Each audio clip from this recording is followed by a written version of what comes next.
Hi friends, welcome to spicy గుమగుమలు. ఎలా ఉన్నారు అందరూ? నేనైతే చాలా బాగున్నానండి. మీరందరూ బాగుండాలని కోరుకుంటాను. ఈ రోజు ఈ వీడియోలో మనకు పాయసం తినాలనే క్రేవింగ్స్ వచ్చినప్పుడు అప్పటికప్పుడు అటుకులతో పాయసం ఎలా ప్రిపేర్ చేసుకోవాలో చూద్దాము.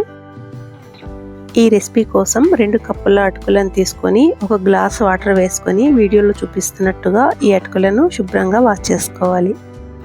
అటుకులని వాష్ చేసుకున్నాక అటుకుల్లో ఉండే ఎక్సెస్ వాటర్ పోయేంత వరకు మనం స్టవ్ పైన గిన్నె పెట్టుకొని స్టవ్ ఆన్ చేసుకుందాము. కడాయి వేడెక్కిపోయిందండి. ఇప్పుడు ఇందులోకి 2 టేబుల్ స్పూన్ల వరకు నెయ్యిని యాడ్ చేసుకుందాము. నెయ్యి కాస్త వేడెక్కగానే ఇప్పుడు ఇందులోకి 7-8 బాదం పలుకులు, 10 జీడిపప్పులు, అలాగే 10 నుంచి 12 వరకు కిస్మిస్లను యాడ్ చేసుకొని దోరగా ఫ్రై చేసుకోవాలి.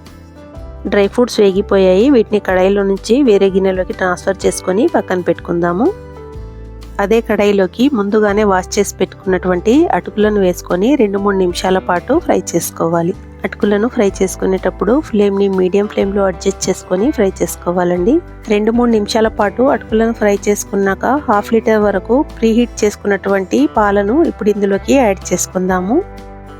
అటుకులు సాఫ్ట్గా ఉడికేలోపు మనం మరో స్టవ్ పైన కడాయి పెట్టుకొని 2 కప్పుల అటుకులకి 1.5 కప్పుల వరకు బెల్లం తురుము వేసుకొని 1 కప్పు వరకు వాటర్ని యాడ్ చేసుకొని బెల్లం తురుము అనేది కరిగే వరకు కంటిన్యూస్గా కలుపుకుంటూ వేడి చేసుకోవాలి.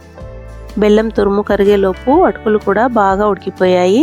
ఇప్పుడు కరిగిపోయినటువంటి ఈ బెల్లం పాకాన్ని ఈ అటుకుల్లోకి యాడ్ చేసుకుందాము.